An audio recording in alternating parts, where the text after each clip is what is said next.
موضوع الدرس الامر بالصبر في ايذاء الكفار، سورة المزمل، تفسیر ابن کثیر۔ الحمد للہ رب العالمین، والصلاة والسلام على اشرف الانبیاء وسید المرسلین سیدنا محمد وعلى آلہ واصحابہ اجمعین۔ اللهم صل على سيدنا محمد وعلى آل سيدنا محمد كما صليت على إبراهيم وعلى آل إبراهيم في العالمين إنك حميد مجيد۔ أعوذ بالله من الشيطان الرجيم، بسم الله الرحمن الرحيم۔ واصبر على ما يقولون واهجرهم هجرا جميلا، وذرني والمكذبين أولي النعمة ومهلهم قليلا، إن لدينا أنكالا وجحيما، وطعاما ذا غصة وعذابا أليما، يوم ترجف الأرض والجبال وكانت الجبال كثيبا مهيلا، إنا أرسلنا إليكم رسولا شاهدا عليكم كما أرسلنا إلى فرعون رسولا، فعصى فرعون الرسول فأخذناه أخذا وبيلا، فكيف تتقون إن كفرتم يوما يجعل الولدان شيبا، السماء منفطر به كان وعده مفعولا۔ اللہ تبارک و تعالی نے کلام مقدس کی یہ سورت مبارکہ میں، جیسا کہ ہم نے پڑھا ہے سورت المزمل میں، سب سے پہلے تو اللہ پاک نے اپنے پیغمبر کو حکم دیا کہ آپ راتوں کو جاگیں، کھڑے ہوں اللہ کی عبادت میں، اور رات کا 2 حصے عبادت میں گزاریں، ایک حصہ آرام میں، یا آدھا عبادت میں آدھا آرام میں، یا 2 حصے آرام میں اور 1 عبادت میں۔ اور اس کے بعد حکم دیا کہ آپ قرآن پاک کو بھی بنا بنا کے، سوار سوار کے، مخارج کی اور اس کے شروط و ارکان کی رعایت کر کے پڑھا کریں۔ ترتیل کا معنی ہی یہی ہوتا ہے کہ آدمی قرآن پاک کو اس کی شد، مد، وقف، سکتہ، ہر چیز کا پورا خیال کر کے ادا کرے۔ پھر اللہ پاک نے بتلایا تھا کہ میرے محبوب، چونکہ ہم آنے والے وقت میں آپ پہ ایک بہت بڑی عظمت والا، شان والا کلام اتارنے والے ہیں، اس لیے ہم آپ کو محنت کے لیے تیار کر رہے ہیں۔ اور یہ جو رات کا جاگنا ہے نا، ان ناشئۃ اللیل، یہ رات کی گھڑیاں جو ہیں، یہ اشد وطئن، یہ نفس کے کچلنے والی ہیں، اور دل اور زبان کی موافقت کے لیے بھی سب سے بہتر اوقات جو ہیں وہ رات کے ہیں، کہ آدمی رات کی تنہائی میں ساری دنیا سے کٹ کے، ساری دنیا کو چھوڑ کے اللہ سے تعلق جوڑتا ہے، اور وہ اپنے ہر لحاظ سے، قلب و قالب سے اللہ کی طرف متوجہ ہوتا ہے، اور وہ رحمت کا وقت بھی ہوتا ہے، دعاؤں کے قبول ہونے کا وقت بھی ہوتا ہے۔ تو یہ رات کی گھڑیاں جو ہیں بڑی عجیب ہیں انسان کی اصلاح کے لیے۔ پھر اللہ نے یہ بھی بتلا دیا کہ ان لک فی النہار سبحا طویلا، آپ کے لیے دن میں بہت بڑے مشغولیتیں ہیں، کام ہیں، دعوت ہے، تبلیغ ہے، امر بالمعروف ہے، نہی عن المنکر ہے، گھریلو ضروریات ہیں، نفسی ضروریات ہیں۔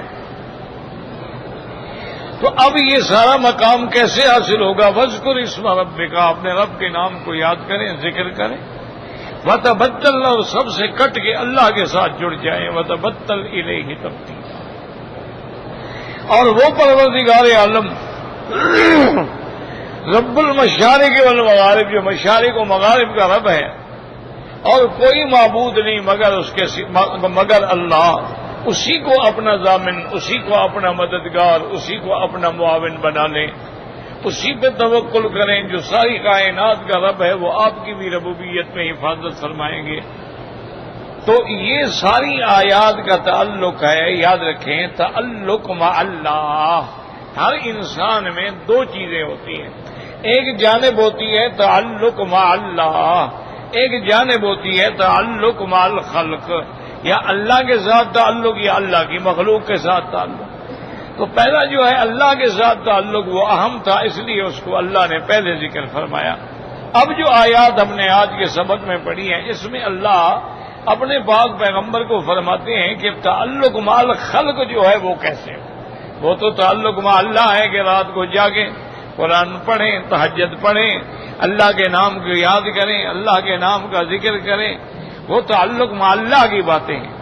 اب آخر انسان نے دنیا میں رہنا ہے تو تعلق مع المخلوق بھی تو ہے، کیونکہ یا ان کے ساتھ رہے گا یا ان سے کٹ کے رہے گا۔ تو لازمی بات ہے کہ جب ساتھ رہے گا، معاشرت ہوگی، معاملات ہوں گے، تو تعلق مع الخلق کے لیے بھی اللہ نے ہدایت دی ہے کہ مخلوقات میں رہنا ہے تو پھر اس کے لیے کیا آپ کو ہدایت ہے، وہ آج کے سبق میں اللہ تبارک و تعالی نے ارشاد فرمایا کہ میرے مدنی وَاصْبِرْ عَلَىٰ مَا يَقُولُونَ وَاهْجُرْهُمْ هَجْرًا جَمِيلًا۔ اللہ نے اپنے پاک پیغمبر کو حکم دیا کہ میرے مدنی یہ جو کافر کہتے ہیں نا آپ صبر، کیونکہ کفار مکہ جو تھے وہ حضور صلی اللہ علیہ وسلم کو کبھی جادوگر کہتے، کبھی آپ کو کاہن کہتے، کبھی آپ کو مجنون کہتے،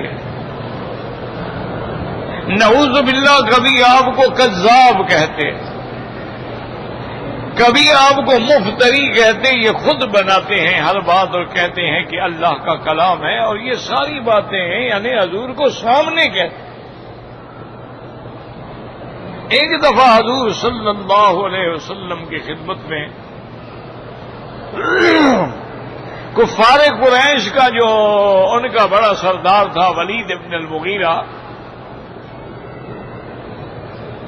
اور عمر میں بھی بڑا تھا، مال میں بھی بڑا تھا، اولاد میں بھی بڑا تھا، اور ویسے بھی وہ بڑا سمجھدار اور پڑھا لکھا آدمی تھا۔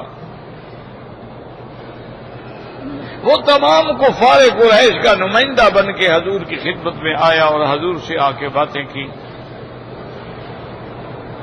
کہ یا رسول اللہ صلی اللہ علیہ وسلم، مجھے آپ کی قوم نے، قریش نے نمائندہ بنا کے آپ کے پاس بھیجا ہے، تو میں چند باتیں آپ سے کرنا چاہتا ہوں کہ نعوذ باللہ ثم نعوذ باللہ، اگر آپ نے یہ توحید کا جو نعرہ دیا ہے، اعلان کیا ہے کہ ایک خدا کو مانو، ایک ہی معبود ہے اور ایک ہی مقصود ہے اور ایک ہی مسجود ہے، یہ جو آپ نے نعرہ دیا ہے ماں باپ کے، دادے پر دادے کے دین کے خلاف، سارے آلیہا کو آپ نے جھٹلا دیا، تو اس نعرے کی وجہ کیا ہے، مقصد کیا ہے آپ کا؟ آپ چاہتے ہیں کہ مکے کے سردار بن جائیں؟ کیونکہ دیکھیں نا آج کل بھی لوگ نعرہ دیتے ہیں نا، ہم یہ کر دیں گے، یہ کر دیں گے، مانا ہوتا ہے حکومت مل جائے۔ تو اگر آپ مکے کے سردار بننا چاہتے ہیں تو میں ان کا نمائندہ ہوں، میں آپ کو یقین دلاتا ہوں کہ ہم سارے سردار اکٹھے ہو کر آپ کے ہاتھ میں بیعت کر لیتے ہیں اور آپ کو اپنا سردار مان لیتے ہیں۔ مہربانی کریں آپ ہمارے خداؤں کو گالیاں نہ دیں، آپ ہمارے باپ دادے کے دین کو نہ چھیڑیں، آپ ہمارے عادات و عبادات میں کوئی دخل نہ دیں، ہم آپ کے لیے، آپ کو سردار ماننے کے لیے تیار ہیں۔ اور دوسری بات یہ ہے کہ کبھی کبھی آدمی نعرہ دیتا ہے کہ میں ہیرو بن جاؤں. جب ہیرو بن جاؤں گا تو کسی بڑی خوبصورت لڑکی سے, بڑے خاندان کی لڑکیاں جو رجوع کریں گی, میں شادی کر لوں گا تو میری زندگی بن جائے گی. اگر آپ کا منشا یہ ہے کہ آپ کسی بڑے خاندان میں شادی اور رشتہ کرنا چاہتے ہیں تو خدا کی قسم ہے آپ قریش کے خاندان سے ایک لڑکی نہیں 10 لڑکیاں چننے ہم دینے کے لیے تیار ہیں.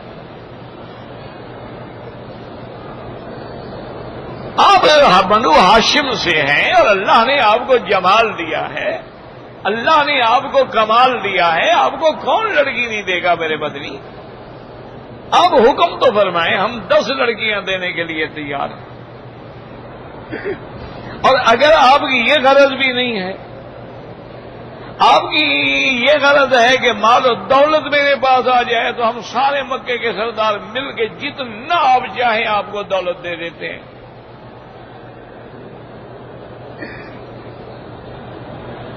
اور اگر یہ وجہ بھی نہیں ہے اور پھر جو آپ باتیں کرتے ہیں, کیا آپ پہ کسی جن کا تو اثر نہیں ہو گیا؟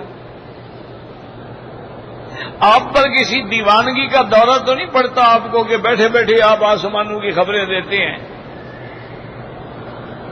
کبھی آپ آدم علیہ السلام کی خبریں دیتے ہیں, کبھی نوح علیہ السلام کی خبریں دیتے ہیں. تو کیا یہ آپ پر کسی جنات کا یا کسی جنون کی بیماری کا غلبہ تو نہیں ہے؟ اگر آپ کی باتوں میں یہ معلوم ہوتا ہے ایسی کوئی چیز ہے تو ہمارے پاس بڑے بڑے لوگ موجود ہیں علاج کرنے والے, ہم سارے سردار اکٹھے ہو کے پھر آپ کا علاج کراتے. آپ بتلائیں تو صحیح نا, آخر کیا چاہتے ہیں آپ؟ جو ہمارے باپ دادے کے دین کو غلط قرار دیتے ہیں کہ یہ سارے دین غلط ہے, الہہ غلط ہے, غیر اللہ کی عبادت غلط ہے, غیر اللہ کی نظر نیاز غلط ہے, غیر اللہ کے نام پہ منت غلط ہے, غیر اللہ کے نام پہ روزہ حج منع ہے, یہ ساری چیزیں آپ چھڑانا چاہتے ہیں جس پہ ہزاروں سال سے ہمارے باپ دادا آ رہے ہیں.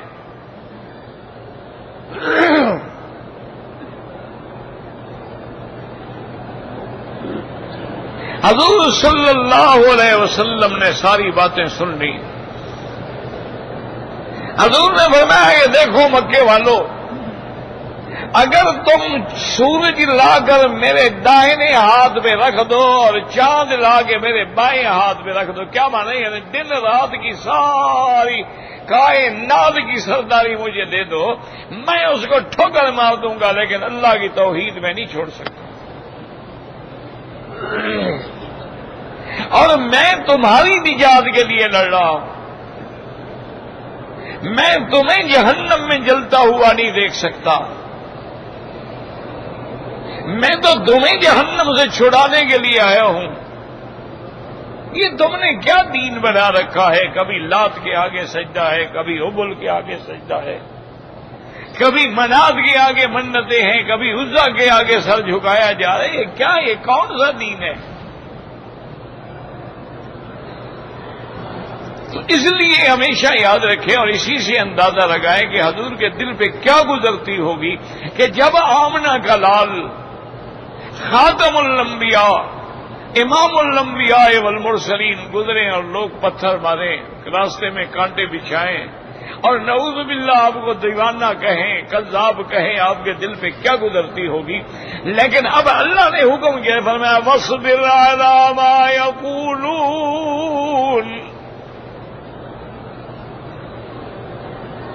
میرے محبوب جو کچھ کافر کہہ رہے ہیں صبر کریں. یاد رکھو کہ لفظ صبر جو ہے اس کا معنی ہوتا ہے المنع, اپنے آپ کو روکنا. اب صبر جو ہے اس کا صلہ ان بھی ہوتا ہے, الا بھی ہوتا ہے. صبر کے جو ہے اس کے ہمیشہ دو سے لے آئیں گے, یا ان آئے گا یا الا آئے گا. اگر اس کا صلہ الا ہو تو مانا صبر علی الطاعت, اللہ کی فرما برداری پہ, طاعت پہ, عبادت پہ جم جانا, یہ بھی صبر ہے کہ آدمی ہر حال میں اللہ کی توحید پہ جمع ہے, یہ صبر ہے. ہر حال میں اللہ کی عبادت میں جمع ہے، گرمی ہے، سردی ہے، زحمہ ہے، تکلیف ہے. انہوں نے کہا نہیں، میں نے تو جمعہ پڑھنا ہے انشاءاللہ، اور مسجد الحرام میں پڑھنا ہے جہاں لاکھوں آدمی پڑھیں گے. اب حالانکہ آرام سے کسی بھی مسجد میں آپ جمعہ پڑھ سکتے ہیں، جائز ہے، اور ہر مسجد ایئر کنڈیشن ہے اور جانے میں آنے میں کوئی تکلیف بھی نہیں ہے، کار پارکنگ کا پرابلم بھی نہیں ہے. لیکن اگر آپ حرم آئیں گے تو لازمی بات ہے کہ آپ گھر سے 1 گھنٹہ پہلے نکلیں گے، اور لازمی بات ہے کہ پھر آپ 1 گھنٹہ بعد جائیں گے، اور پھر زحمہ اور گرمی. اگر کہتے ہیں نہیں کچھ بھی ہو جائے بھئی یار، کعبے کا جمعہ جو ہے اس کا کیا مقابلہ ہے؟ مسجد نبوی میں جا کے جمعہ پڑھنا جو ہے اس کا کیا مقابلہ ہے، جہاں ایک وقت میں 5 لاکھ آدمی ہاتھ باندھ کے کھڑا ہے اور مانگ رہا ہے اہدنا الصراط المستقیم. اور یہ سارے 5 لاکھ آدمی کو مولوی مکی کی طرح تو گناہگار نہیں ہے نا، ان میں کوئی اولیاء اللہ بھی تو ہوں گے نا، ان میں کوئی اہل اللہ بھی ہوں گے، ان میں بھی کوئی اہل فکر بھی تو ہوں گے نا. اور ان کی معیت جب نصیب ہو جاتی ہے تو ساری بگڑی بن جاتی ہے.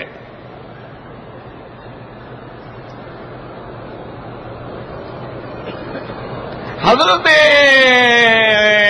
مولانا روم رحمت اللہ علیہ نے ایک واقعہ لکھا ہے. انہوں نے لکھا کہ بادشاہ سلامت کو اطلاع ملی کہ آپ کے ملک میں بے انتہا چوری ہے، ڈکیتی ہے، لوٹا جا رہا ہے. اس نے بڑی کوشش کی لیکن دیکھا کہ کنٹرول نہیں ہوتا تو اس نے لباس بدلا اور خود بھی وہ چوروں کی شکل میں اور اسی لباس میں جناب چل پڑا. اس کو پتا تھا کہ فلاں جگہ جو ہے نا بڑے بڑے ڈاکو کٹھے ہوتے ہیں، وہ اسی جگہ پہنچ گیا. دیکھا تو وہاں 5-6 آدمی بیٹھے ہیں. اس نے کہا السلام علیکم. انہوں نے کہا تم کون ہو؟ نے کہا میں بھی وہی ہوں یار، تمہاری برادری کا آدمی ہوں. انہوں نے کہا کیا کہہ رہے ہو؟ ہم تو ڈاکو ہیں، چور ہیں. انہوں نے کہا یار میں بھی تو چور ہوں.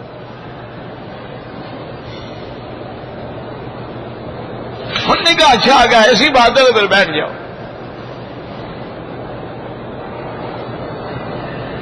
لیکن دیکھو یہ بات بتلاؤ کہ تم چور تو ہو، چلو ہم نے مان لیا، لیکن تمہارا فن کیا ہے؟ ہر آدمی کا ایک فن ہوتا ہے. اور نے کہا یار پہلے تم بتاؤ.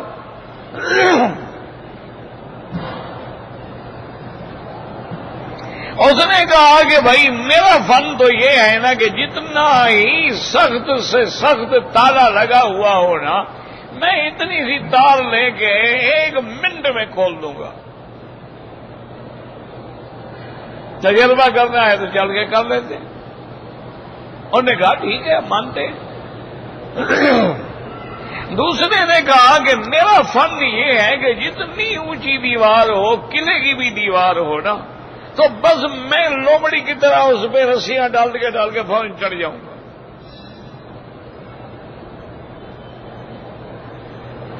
انہوں نے کہا بھائی یہ بھی بڑا کمال ہے. تیسرے نے کہا بھی میرا کام یہ ہے کہ چاہے بلڈنگ جو ہے نا وہ پتھروں کی بنی ہوئی ہو، میں 10 منٹ کے اندر اس کو نقب لگا کے اندر جا سکتا ہوں. میں نے کہا بھی یہ بھی بڑا کمال ہے. چوتھے نے کہا بھی میرا کمال یہ ہے کہ اگر کتا کوئی بھونکنا شروع کرے نا، میں سمجھ جاتا ہوں کہ کتا کیا کہہ رہا ہے. میں کتے کی بولی جانتا ہوں. بادشاہ سن رہا ہے، ٹھیک ہے بھائی یہ بھی بڑے کمال کی بات. اس نے کہا اور تیسری بات یہ ہے کہ تم کیا جانتے ہو؟ اس نے کہا میں حساب کتاب کا بڑا ماہر ہوں. جب ہم ڈاکہ مار کے لوٹ کا مال لے آتے ہیں تو میں بڑی امانت دیانت کے ساتھ ٹیڈی پیسے کا حساب کر کے تقسیم کر دیتا ہوں، اس میں کبھی کوئی خیانت نہیں ہوتی. نے کہا بھی واقعی یہ بھی بڑا کمال. انہوں نے کہا آپ کیا کرتے ہیں؟ انہوں نے کہا مجھے اللہ نے ایسی صلاحیت دی ہے کہ میں کان رکھ کر یا مٹی کو سونگ کے یہ بتا دیتا ہوں کہ یہاں خزانہ چھپا ہوا ہے. یا نہیں ہے؟ اب سب نے اپنے فن بتا دیے. اب بادشاہ بھی تو انہیں کی شکل. انہوں نے کہا اچھا چور بھائی تم بتاؤ تمہاری کیا کرامت ہے؟ انہوں نے کہا جناب یہ میری داڑھی دیکھ رہے ہو نا؟ انہوں نے کہا مجھے بھی دیکھ رہے ہو؟ انہوں نے کہا میں اگر یوں ہاتھ پھیروں نا تو بندے پھانسی کٹ جاتے اور میں اگر یوں کر دوں تو پھانسی سے اتر جاتے. انہوں نے کہا پھر تو کمال ہو گیا یار, ہم کبھی پھنس گئے تو ہمیں پھانسی سے اتارو گے نا؟ انہوں نے کہا بالکل یار ہوں تمہارا بھائی ہوں, کیوں نہیں اتاروں گا. بہرحال صبح بادشاہ نے اپنے داروغہ کو حکم دیا کہ فلاں جگہ پر فلاں فلاں شکل کے آدمی اور ڈاکو ہیں, سب کو گرفتار کرو اور پیش کرو. اور کسی گواہی کی ضرورت نہیں ہے, مجھے خود پتا ہے کہ وہ ڈاکو ہیں. اور سب سے بڑے ان گینگ کے سردار یہ ہیں, جب یہ پکڑے جائیں گے چھوٹے تو خود بخود بھاگ جائیں گے نا. گرفتار ہو گئے. بادشاہ نے حکم دیا کہ کوئی ثبوت کی ضرورت نہیں ہے, ان سب کو سزائے موت دو اور ان کو ایک ایک میرے شہر کے کونے میں پھانسی پہ لٹکا دو, اور یہ لٹکتے رہیں اور ان کی لاشیں گل سڑ جائیں, گر جائیں, کتے کھا جائیں, نہیں اتارنا ہے. ان میں ایک چور نے دوسروں سے کہا کہ یار یہ تو وہی بندہ ہے جو رات ہمارے ساتھ بیٹھا تھا. انہوں نے کہا یہ تو بادشاہ ہے. اس نے کہا یار بادشاہ تو ہے وہی. انہوں نے کہا ایک تو پھانسی کی سزا ہو گئی اور نہ مروا دو ہمیں. اور انہوں نے کہا اچھا بادشاہ سلامت میری ایک درخواست ہے. انہوں نے کہا جو کہنا چاہتے ہو کہہ لو, مرنے سے پہلے اجازت ہے. انہوں نے کہا بادشاہ سلامت آپ کو ایک واقعے کا پتہ ہے کہ ایک دوست نے دوستوں سے کہا تھا کہ میری کرامت یہ ہے کہ میں اگر یوں کروں تو لوگ بھاری چڑھ جاتے ہیں اور یوں کروں تو اتر جاتے ہیں, تو ہم نے تو اپنے اپنے فن بتلا دیے, آپ بھی مہربانی کریں.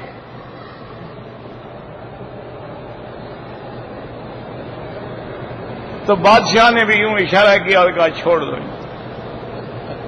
ان کو چھوڑ دیا گیا. اسی پہ مولانا روم لکھتا ہے کہ جب انہوں نے بادشاہ کو پہچان لیا تو ان کے ساتھ بادشاہ کا بیٹھنا جو تھا ان کو وہ قتل سے بھی بچا گیا, ڈاکے سے بھی بچا گیا, آئندہ چوریوں سے بھی بچا گیا. اصل بات تھی اس مالک کو پہچاننے کی. تو بھی جب تک کسی اللہ والے کے ساتھ بیٹھ کے اس کو پہچانو گے نہیں تو جان کیسے چھوٹے گی. انہوں نے کہا تم بھی اس مخلوق کے اندر بیٹھے ہو تو پہچانو کہ اللہ والا کون ہے.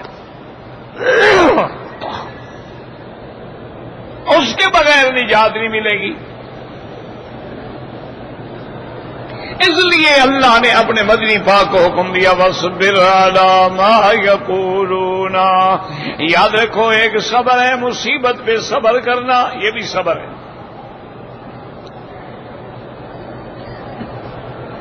اس لیے قرآن میں وَاسْتَعِينُوا بِالصَّبْرِ وَالصَّلَاةِ إِنَّ اللَّهَ مَعَ الصَّابِرِينَ. اللہ نے فرمایا مدد پکڑو, صبر کر کے مدد پکڑو, نماز پڑھ کے مدد پکڑو. صحابہ کہتے ہیں اذا حزبہ امر بادر الی الصلاۃ. حضور پاک کو جب کوئی مشکل پیش آتی فوراً نماز. ہر مشکل کا حل نماز ہے. یاد رکھو جب کوئی مشکل پیش آ جائے 2 رکعت پڑھ کے اللہ کے آگے رونا شروع کرو, مسئلے حل.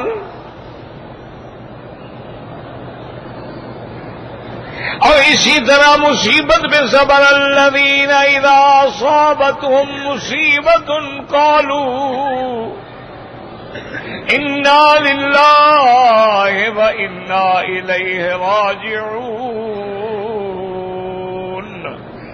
اولئک علیہم صلوات من ربہم ورحمہ واولئک هم المہتدون. اللہ نے فرمایا میرے بندے جب مصیبت آتی ہے, بیٹا مر گیا, بھائی مر گیا, باپ مر گیا, مصیبت آتی ہے, نقصان ہو گیا, وہ کچھ نہیں، ایک بات کہتے ہیں، انا للہ، ہم سب اسی کے لیے ہیں، وَإِنَّا إِلَيْهِ رَاجِعُونَ، اسی کی طرف لوٹ کے جانا ہے۔ یہ ایسا کلمہ ہے کہ حضور نے فرمایا جو بندہ چوری ہو گئی، نقصان ہو گیا، چوٹ لگ گئی، مر گیا، فوراً یہ کلمہ پڑھے، انا للہ وَإِنَّا إِلَيْهِ راجعون، اللہم اجرنی فی مصیبتی واخلف علی کل غائبۃ لی منہ بخیر۔ حضور نے فرمایا جو بندہ یہ 3 دفعہ پڑھ لے گا، اللہ اس کو ایسی نعمت عطا فرمائیں گے کہ وہ پہلی مصیبت کو بھول جائے گا۔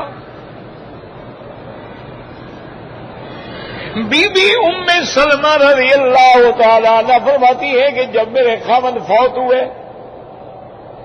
میرے خاوند شان والا تھا، صحابی تھا، میں نے اپنے خاوند نے ہی مجھے یہ کلمات سکھائے تھے، میں نے ان کی موت میں یہی کلمات پڑھے اور یہی دعا مانگی، اللہم اخلف لی علی کل غائبۃ لی منک بخیر۔ لیکن میں نے دل میں سوچا کہ میرے شوہر سے اچھا کون ہو سکتا ہے کہ مجھے ملے گا، لیکن حضور کی دعا تھی، میں نے مانگ لی، اور فرماتی ہے جب میری عدت گزری تو مجھے پیغام ملا حضور صلی اللہ علیہ وسلم کا، تو اب حضور نے میرے ساتھ شادی کر لی تو مجھے اپنے خاوند سے بہتر اللہ نے خاوند عطا فرما دیا۔ تو یہ بہت بڑی نعمت ہے۔ ہمارے لوگوں نے سمجھ رکھا ہے جب مر جائے کوئی تو انا للہ پڑھو، یہ غلط بات ہے۔ چوٹ لگ جائے، کوئی چیز گر جائے، گم ہو جائے، ذرا سی بھی پریشانی ہو تو فوراً پڑھو انا للہ وَإِنَّا إِلَيْهِ رَاجِعُونَ، اللہم اخلف لی علی کل غائبۃ لی منک بخیر۔ تو مصیبت وقت میں بھی صبر کرنا یہ بھی صبر ہے، اس کو کہتے ہیں صبر عند الصدمۃ الاولی۔ حضور نے فرمایا کہ صدمے کے بعد فوراً صبر کرو۔ کیوں؟ آہستہ آہستہ تو سب کو صبر آ جاتا ہے نا، اس کا کیا کمال ہے؟ صبر یہ ہے کہ فوراً، تو یہ بھی صبر ہے۔ اور الصبر علی الطاعۃ، اللہ کی فرما برداری پہ جم جانا یہ بھی صبر ہے۔ الصبر عن المعصیت، گناہوں سے رک جانا یہ بھی صبر ہے۔ دیکھو نا، آدمی کا دل تو کرتا ہے نا کہ یار لڑکی بڑی خوبصورت آ رہی ہے، لباس بھی بڑا عجیب پہنا ہوا ہے، یار پیچھے سے دیکھا ہے ذرا آگے سے بھی دیکھ لوں کیسی ہے، تو اس وقت کہتا ہے کہ نہیں بھائی یہ تو غیر محرم کو دیکھنا گناہ ہے، حرام ہے، اور یہ تو نظروں کا زنا ہے، اور پھر میں اللہ کے کعبے میں اگر دیکھوں گا تو گویا میں نے اللہ کے مہمان کو چھیڑا ہے، تو میزبان پھر پتہ نہیں کیسا بدلہ لے گا۔ پھر اپنے آپ کو روک دیتا ہے، نظریں جھکا دیتا ہے، یہ بھی صبر کہ دل کر رہا ہے لیکن کہتے ہیں نہیں۔ اچھا، اسی طرح کوئی تمہیں گالیاں دے رہا ہے، تم چپ کھڑے ہو، یہ بھی صبر کہ جواب نہیں دے رہے۔ اس لیے اللہ نے فرمایا میرا مدنی وَاصْبِرْ عَلَىٰ مَا يَقُولُونَ، آپ کے دشمن جو کہہ رہے ہیں آپ صبر کریں۔ اور کسی جگہ پر میں وَاصْبِرْ وَمَا صَبْرُكَ إِلَّا بِاللَّهِ، اور کہیں پر میں وَاصْبِرْ كَمَا صَبَرَ أُولُو الْعَزْمِ مِنَ الرُّسُلِ، اور کہیں پر میں فَأَعْرِضْ عَنْهُمْ،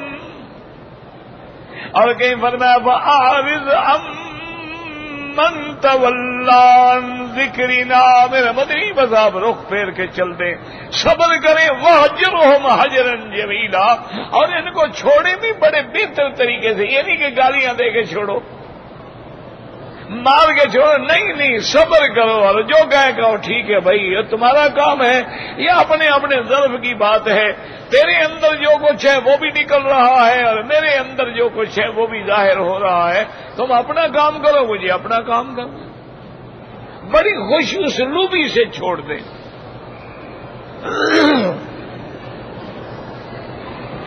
تو پہلا حکم یہ ملا وَاصْبِرْ صبر، اور دوسرا ملا وَاهْجُرْهُمْ هَجْرًا جَمِيلًا. حجرن جمیلہ کا معنی کوئی گالی نہ ہو، گلوچ نہ ہو، بس اچھا جی السلام علیکم، بس تم جانو تمہارا کام جانے. دیکھو نا میرے آقا نے سیدنا ابراہیم الخلیل علیہ الصلوۃ والسلام نے جب اپنے باپ کو بار بار توحید کی دعوت دی اور باپ بالکل نہ مانا اور کہا ابراہیم تم یہ اپنی تقریر بند کرو ورنہ لأرجمنک وہجرنی ملیہ، میں تمہیں ماروں گا. تو حضرت ابراہیم نے کیا جواب دیا؟ قال سلام علیکہ، کہا اچھا ابا جان سلام ہو آپ پہ، ساستغفر لک ربی، میں پھر بھی اپنے رب سے تیرے لیے بخشش مانگا کروں. اللہ، یہ ہے مقام صبر، اس کا نام صبر ہے کہ طاقت ہو اور بدلہ نہ لو، یہ صبر. حضرت یوسف علیہ السلام بادشاہ بن کے بیٹھے ہیں، بھائی سامنے کھڑے ہیں. اب جب پہچان لیا تو کہنے لگے انک لانت یوسف، قال انا یوسف وہذا اخی قد من اللہ علینا. کہنے لگا ہاں میں یوسف ہوں اور یہ میرا بھائی ہے، اللہ نے ہم پہ احسان کیا ہے. جو اللہ سے ڈرتے ہیں یتقی و یصبر، اور صبر کرتے ہیں اللہ ان کو بدلہ دیتے ہیں. آج اللہ نے ہمیں بدلہ دے دیا ہے.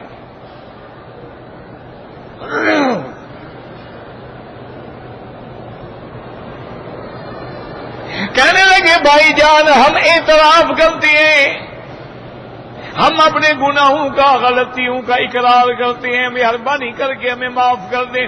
یہ شان ہے چھوڑنے کی. فرمایا لا تثریب علیکم اليوم. کہنے لگا بھائی جاؤ، آج کے بعد میں کبھی گلہ بھی نہیں دوں گا تمہیں، جو ہونا تھا ہو گیا بس. اللہ تمہاری بھی مغفرت کرے ہماری بھی مغفرت کرے، وہ ارحم الراحمین ہے. چھوڑے بس، معاف کرنا تو بات ہے، میں کبھی تمہیں تانا بھی نہیں دوں گا کہ یار تم نے اپنے بھائی کے ساتھ کیا کیا.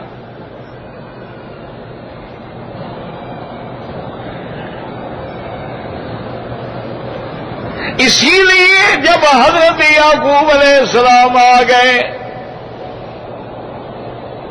اور حضرت یعقوب علیہ السلام نے، بھائیوں نے، ان کی خالہ نے، سب نے حضرت یوسف علیہ السلام کو سجدہ کیا.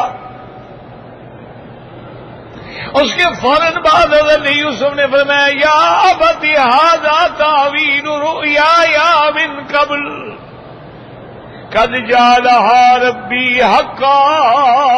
میرے ابا یہ میرے اسی خواب کی تعبیر ہے جو میں نے دیکھا تھا بچپن میں، آج میرے سامنے خواب اللہ کا پورا ہو گیا.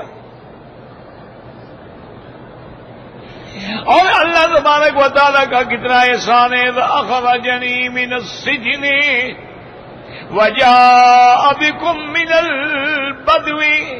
اللہ کا کتنا بڑا احسان ہے جس نے مجھے جیل سے نکالا. کہاں میں جیل میں تھا اور کہاں میں تخت پہ بیٹھا ہوں. اور اللہ کا کتنا بڑا کرم ہے کہ آپ کو بھی دیہاتی زندگی سے میرے شہری زندگی میں میرے پاس لے کے ملا دیا. اب علماء فرماتے ہیں کہ اصولاً تو حضرت یوسف علیہ السلام کو اپنے قصے کا پورا سنانا تھا کہ میں جیل میں کیوں گیا. معمولی بات تو نہیں تھی نا، یوسف جیسا بیٹا ہو اور وہ کہے میں جیل میں تھا، کیوں بھائی کیا جرم کیا. لیکن انہوں نے کہا یہ شان پیغمبر ہے. پیغمبر نے صبر کیا کہ اگر میں بتلاتا ہوں کہ مجھے اس طرح امراۃ العزیز نے ایسے جال ڈالا تھا پھر مجھے ناحق جیل میں ڈالا گیا تو ان کی نام جو ہے بدنام ہوگا، ان پہ تانا آئے گا. میں ان کے گھر میں پلتا رہا، کھانے کھاتا رہا، میں کیوں ان کو برا کہوں. تو انہوں نے نکلنے کی بات تو کی، جیل جانے کی بات چھوڑ دی. اور پھر حضرت یوسف علیہ السلام نے یہ بھی نہیں بتلایا کہ ابا جان آپ کو میں سناؤں کیسے مجھے بھائی لے گئے، میں کیسے روتا رہا، تڑپتا رہا، بھاگتا رہا، منتیں کرتا رہا، انہوں نے رحم نہ کیا، مجھے جا کے کنویں میں ڈال دیا، پھر مجھے کھوٹے پیسوں میں بیچ دیا، میں غلام بن گیا۔ وہ بات ہی نہیں کی، کہا اللہ کا شکر ہے کہ آپ آ گئے، مجھے مل گئے بات۔ انہوں نے کہا اگر وہ سارا قصہ سناتے تو بھائی شرمندہ ہوتے، اور وہ بھائی ان سے وعدہ کر چکے تھے کہ میں تمہیں کوئی تانا نہیں دوں گا کبھی۔ تو یہ ہے صبر کا کمال۔ یہ نہیں ہوتا صبر، کمزور تو خود صبر کرتا ہے، بڑا مار دے گا وہ کیا کرے گا، خود بخود صبر۔ یہ صبر نہیں ہے، یہ تو مظلومیت ہے، یہ تو کمزوری ہے، صبر تھوڑا ہے۔ صبر یہ ہے کہ طاقت ہے لیکن تم کہتے جاؤ بھائی بس ٹھیک ہے، جزاک اللہ خیر، تم نے جو کچھ کیا ہے چپ جاؤ۔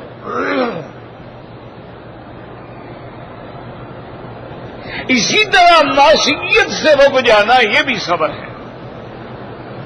تو اللہ نے یہاں دو حکم دیا، وَاصْبِرْ، میرا مدنی صبر، عَلَىٰ مَا يَقُولُونَ،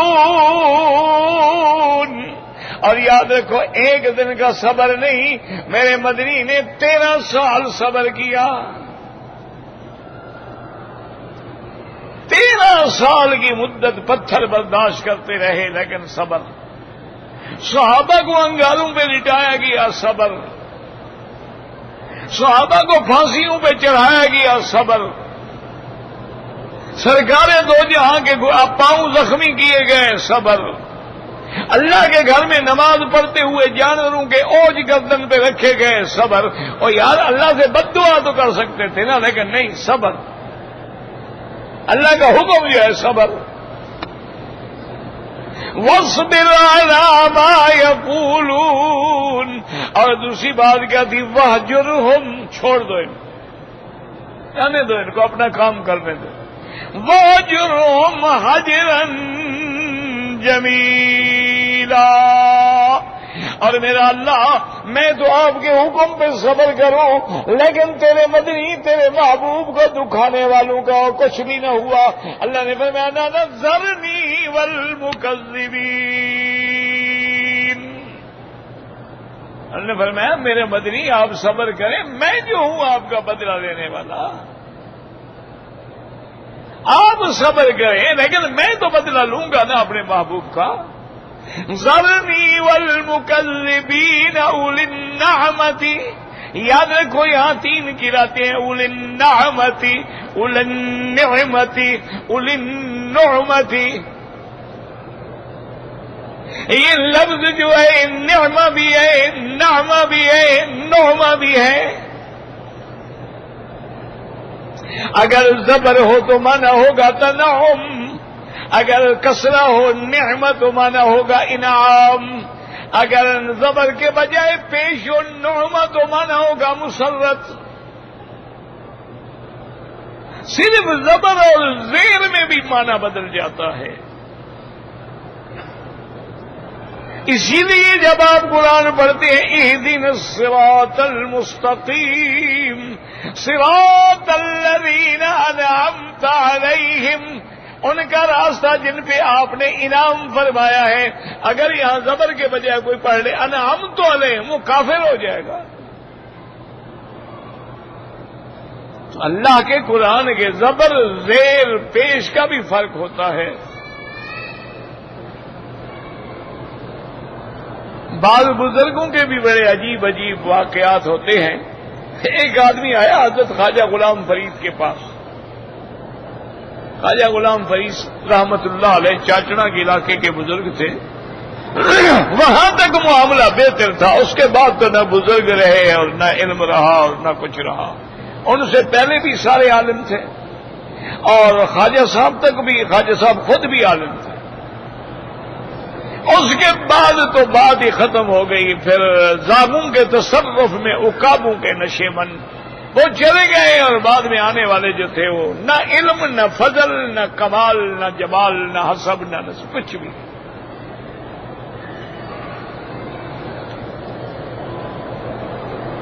تو ایک آدمی آیا اور اس نے کہا کہ جناب نواب آپ بہاولپور جو ہیں وہ آپ کے مریدوں میں ہیں، آپ کے خاندان کے مرید ہیں اور مجھ پہ ظلم کر رہے ہیں، ناجائز میری زمین چھین رہے ہیں اور وہاں اپنے محل کے اندر شامل کرنا چاہتے ہیں۔ میں ایک غریب آدمی ہوں، نہ دعویٰ کر سکتا ہوں نہ بھائی کون سنے گا نواب کے مقابلے پر۔ مجھے کسی نے بتلایا کہ ان کے مرید ہیں، آپ کے پاس آیا ہوں۔ آپ نے منشی کو بلایا اور لکھا اس کو کہ نواب صاحب زبر نہ بن زیر بن، سریکی تھے نا، سریکی زبان میں لکھوا ہے، زبر نہ بن زیر بن ورنہ پیش آسی۔ دستخط کیے بھیج دیا۔ نواب صاحب نے پڑھا تو کانپ گئے، انہوں نے کہا بھی کیا بات ہے؟ انہوں نے کہا جناب میری زمین آپ کے منہ نے کہا چھوڑو، بلایا اپنے وزیر، کس نے کہا اس غریب کی زمین لے لو؟ میرا محل ادھر کے بجائے ادھر نہیں بن سکتا، غریبوں کی زمینوں پر میرے محل بناؤ گے؟ تو یعنی مرشد نے اشارہ کیا کہ زبردست نہ بنو، زیر بن جاؤ، نیاز مندی کر لو۔ اگر نیاز مندی نہیں کرو گے پھر اللہ کا قہر پیش آئے گا اوپر سے۔ تو لفظوں میں بھی اشارے ہوتے ہیں، وہ لکھنے والے بھی مر گئے اور سمجھنے والے بھی مر گئے۔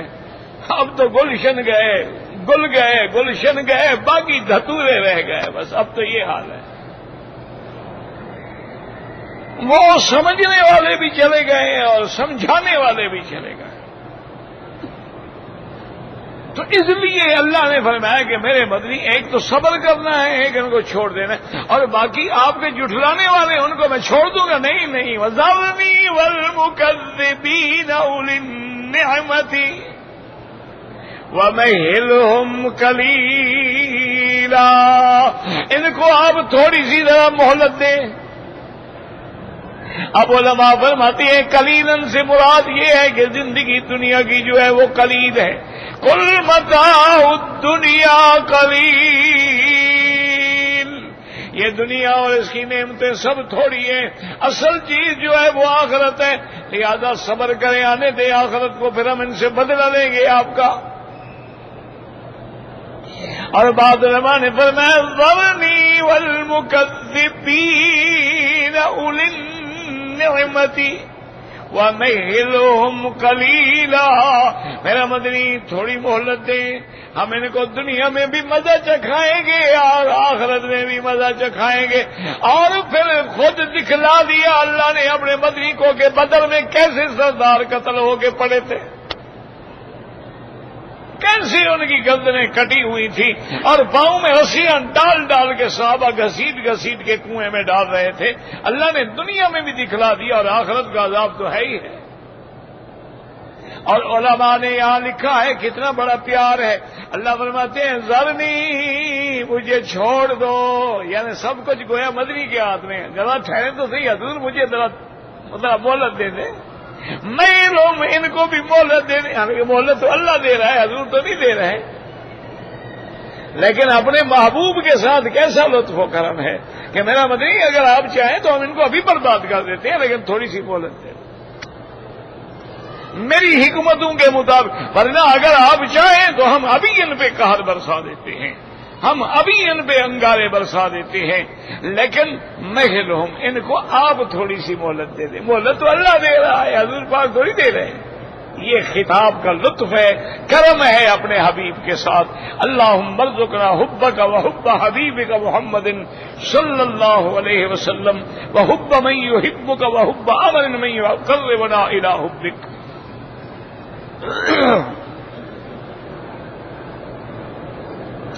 کہتے جی کچھ لوگ کہتے ہیں کہ بائیں ہاتھ میں تسبیح نہ کی جائے، بالکل افضل یہ ہے کہ ہر بھلائی اور خیر کا کام جو ہے وہ دائیں ہاتھ سے کیا جائے، کیونکہ حضور پاک جب بھی کھانا کھاتے دائیں ہاتھ سے، پانی پیتے داہنے ہاتھ سے، کنگھی فرماتے داہنی طرف میں، کرتا پہنتے پہلے دایاں بازو استعمال فرماتے، مسجد میں آتے تو پہلے دایاں بازو پاؤں رکھتے تھے۔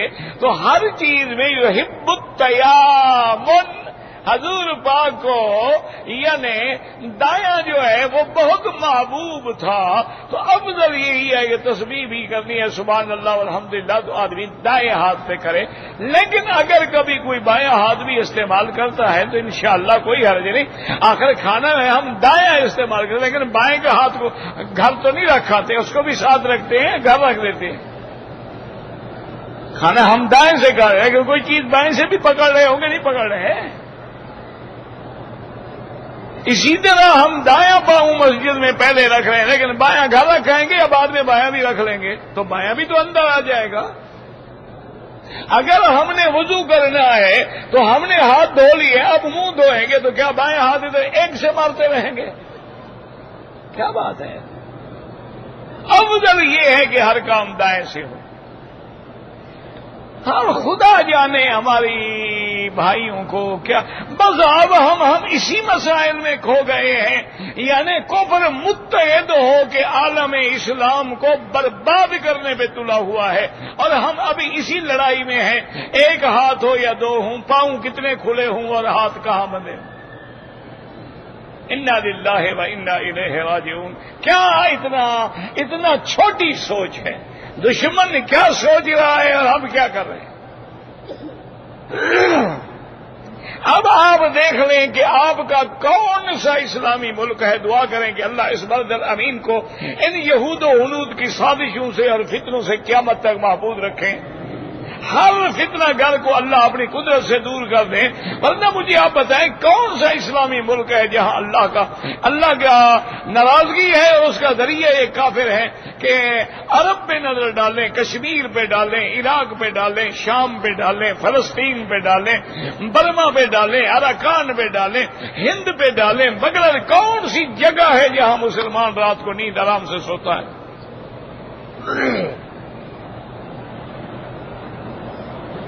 جو ملک آپ نے اسلام کے نام سے بنایا تھا، اللہ کے کعبے میں کھڑے، وہاں ہر چیز ہے لیکن اسلام نہیں ہے، ہر برائی ہے، بے حیائی ہے، عریانی ہے، فحاشی ہے، یعنی ایک صابن کا اشتہار دو تو لڑکیاں ننگی دکھائی جا رہی ہیں، شیمپو کا اشتہار دو تو لڑکیاں ننگی دکھائی جا رہی ہے۔ اسلام ہے؟ مسلمان ہے؟ انا للہ و انا الیہ راجعون۔ یہی وجہ ہے، آپ دیکھیں کہ یہ بارش نہیں تھی، ہم پانی کے لیے مر رہے تھے، اب بارشوں کی اتنی کثرت ہو گئی ہے کہ سارے فصل برباد ہو، اور جب تک رب کو نہیں راضی کرو گے نا، رب کو نہیں مناؤ گے، کچھ بھی نہیں ہوگا۔ یہ مسائل طاقت سے نہیں حل ہوں گے، یہ مسائل زور سے نہیں حل ہوں گے، یہ مسائل فورس سے نہیں حل ہوں گے، یہ مسائل انٹیلیجنس سے اور بڑے بڑے فرمیں بنانے سے۔ ایک مسئلہ ہے، اپنا رب کو منا لو، رب راضی ہو جائے، سارے جھگڑے ختم ہو جائیں۔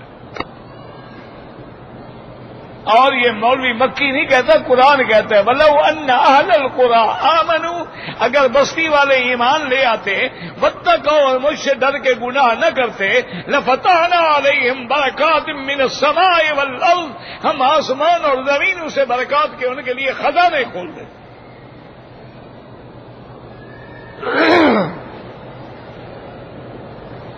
بس ٹھیک ہے جی، تقریریں ہیں، کرتے رہیں گے۔ حضرت شاہ جی رحمت اللہ علیہ فرماتے تھے، میں نے تو خیر حضرت کی زیارت اس وقت کی ہے جب بڑھاپا تھا اور بیماریوں سے حضرت اٹھے تھے، فرمایا کرتے تھے مولوی مکی، ہمیں کہنے کی عادت پڑ گئی ہے، لوگوں کو سننے کی عادت پڑ گئی ہے، ہم کہتے کہتے مر جائیں گے، یہ سنتے سنتے مر جائیں گے، عمل کوئی بھی نہیں کرے گا۔ نے کہا آپ لاکھ تقریریں کرو، جس نے داڑھی منڈانی ہے انشاءاللہ حرم سے نکل کے پہلا کام یہی کرے گا، عمرہ کر کے پہلا کام یہی کرے گا، حج پڑھ کے پہلا کام یہی کرے گا، سرکار دو عالم کے مدینے کی زیارت کر کے مدینے میں بھی بیٹھ کے شیو کروائے گا۔ حضور فرماتے ہیں من تشبہ بقوم فہو منہم، جو جس قوم کی شکل بنائے گا اللہ کی آمد میں اس کو انہی کے ساتھ کھڑا کرے گا۔ یہ یہودیوں والا لباس، انگریزوں والا لباس، انگریزوں والی شکل بنا کے مواجہہ شریف میں کھڑے ہو کے کہے گا الصلاۃ والسلام علیک یا رسول اللہ، پہچاننے میں آپ کا امتی آیا ہوا ہوں۔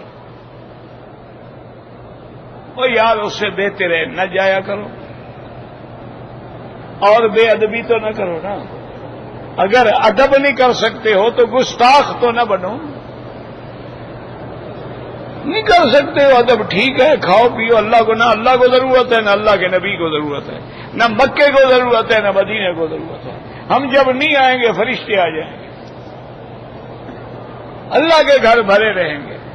حضرت آدم نے طواف کیا نا، دل میں خیال آ گیا ماشاءاللہ میں پہلا طواف کر رہا ہوں۔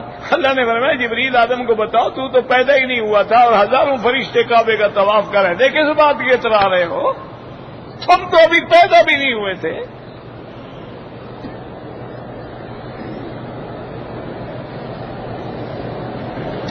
آپ شرائع مجاہدین میں حد حرم سے باہر رہتے ہیں لیکن میقات کے اندر رہتے ہیں۔ میقات آپ کا ہے قرن المنازل، جس کو آپ کہتے ہیں سہیل، طائف کے رستے میں آپ پہلے رہتے ہیں۔ آپ کا حج بھی افراد ہے، جو جدے میں رہتے ہیں افراد ہے، بحرہ میں رہتے ہیں افراد ہے، جموم میں رہتے ہیں افراد ہے، عثفان میں رہتے ہیں افراد ہے۔ جو بھی میقات کے اندر ہیں چاہے حد حرم سے باہر ہیں، حج افراد ہے۔ حج تمتع آپ کے لیے ہے ہی نہیں، کیسے کر لیں؟ ہاں ایک حل ہے، آپ اپنے ملک چلے جائیں پاکستان، بچوں کو بھی مل رہے ہیں وہاں سے آ کے عمرہ کریں پھر حج کریں، تمتع ہو جائے گا، آسان بات ہے۔ گھر والوں کو بھی ملا ہو تمتع بھی کر لو۔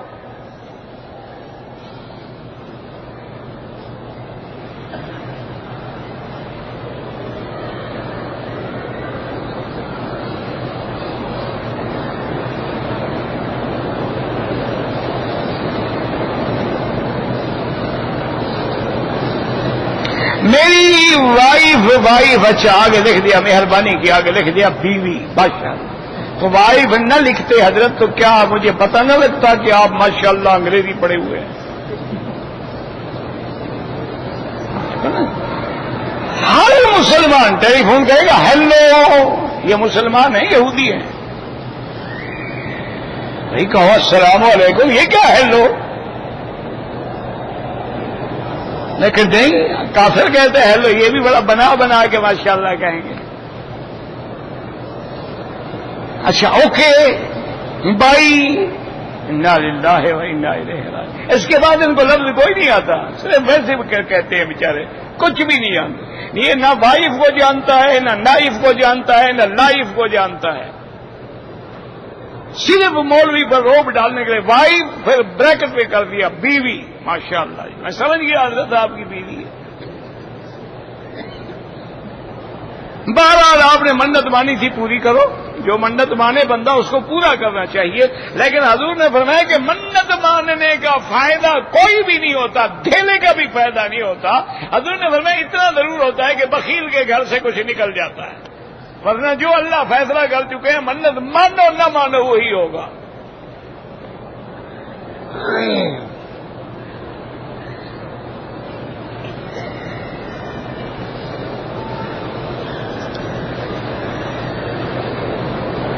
ایک آدمی نے طواف کے 3 چکر کیے، نماز کا ٹائم ہو گیا، اس کو روک دیا گیا، اس نے جا کے صفا مروہ دوڑ لی، جلدی تھی نا بیچارے کو کہ نکلے باہر، جب طواف مکمل نہیں کیا صفا مروہ کیسے دوڑ لی؟ اور نے کہا یہ جو وقت بچ گیا نا، ادھر تو پولیس والوں نے نماز کے لیے روک لیا، چتری میں صفا کی جان چھڑوا لوں نا۔ بالکل نہیں ہوا صفا، عمرہ برباد ہو گیا آپ کا۔ دم ادا کریں اور عمرہ دوبارہ کریں۔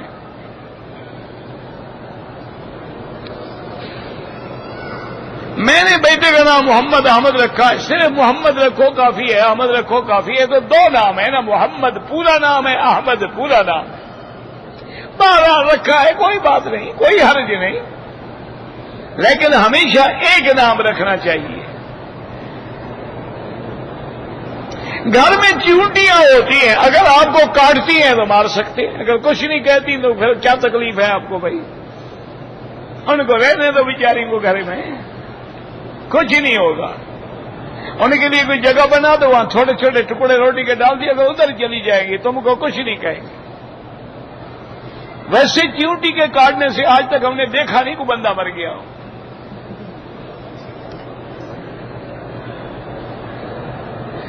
محمد ابن عبد الوہاب جو تھے رحمت اللہ علیہ، اللہ ان کی کروڑوں رحمتیں فرمائے، اس سے بڑا کارنامہ ہے کہ اس ملک میں قرآن و سنت کا قانون دے گئے۔ تم نے صلاۃ و سلام تو بڑے پڑے، کسی ایک بستی میں بھی قرآن کا قانون بنا دیا؟ جن کو وہابی کہتے ہو وہ تو قرآن و سنت کا قانون دے گئے۔ وہ حنبلی تھے، امام احمد ابن حنبل رحمت اللہ علیہ کو مانتے تھے۔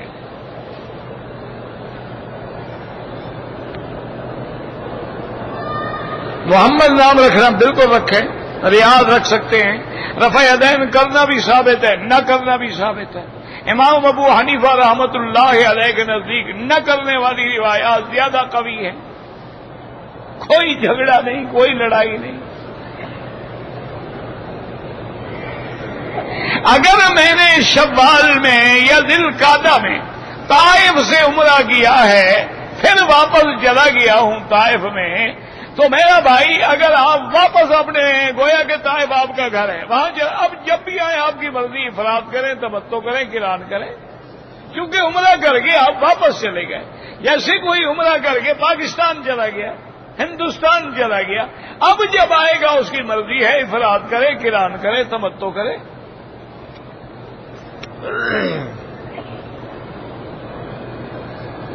کہتے جی کہ حنفی مسلک میں جو اوقات مکروہ ہیں ان میں سجدہ تلاوت نہ کریں۔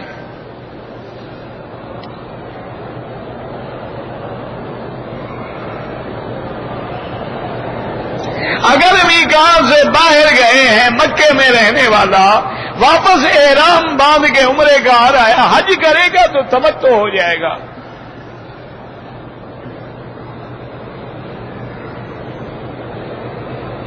یہ وہی مسئلہ ہے۔ بہرحال موٹی بات ہے، میقات سے عمرہ کیا، شوال ذی القعدہ ذی الحج میں حج کرو گے تمتع ہے، نہیں کرو گے کوئی حرج نہیں۔ عید الفطر کے بعد ہم نے عمرہ کیا ہے تو اب حج کرو گے تو ایک بکری دینی ہوگی، نہیں کرو گے تو کوئی بات نہیں۔ میاں بیوی کا جھگڑا ہوا، خامد نے 3 طلاق دے دی، پکا کام ہو گیا، اب کوئی حل نہیں۔ تسنیم کی آمد میں جنت میں ایک نہر ہوگی، اس سے ملایا جائے گا ان کے شراب میں۔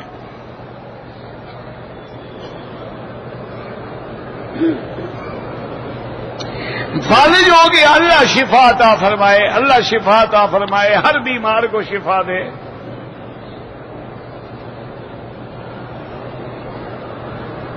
بہرحال جب لڑکی کا غلط انجیکشن سے دونوں ٹانگیں بھی کٹ گئی، ہاتھ بھی کٹ گئے، اب کیا وظیفہ کیا بدلا ہے؟ صبر کرو، اللہ سے شفا مانگو، اللہ خاتمہ ایمان پہ کرے۔ میرا شادی کے بعد کاروبار میں نقصان ہو رہا ہے، استغفار زیادہ پڑھو۔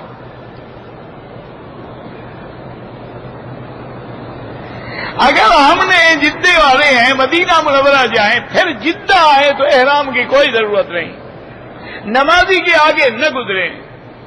طواف یا حج کے بعد سر منڈوا کے غسل کرنا ضروری نہیں، لیکن افضل ہے، کر لو، اچھا ہے، بال شال گر جاتے ہیں، واللہ اعلم۔ ربنا تقبل منا انك انت السميع العليم وتب علينا انك انت التواب الرحيم ربنا آتنا في الدنيا حسنة وفي الآخرة حسنة وقنا عذاب النار۔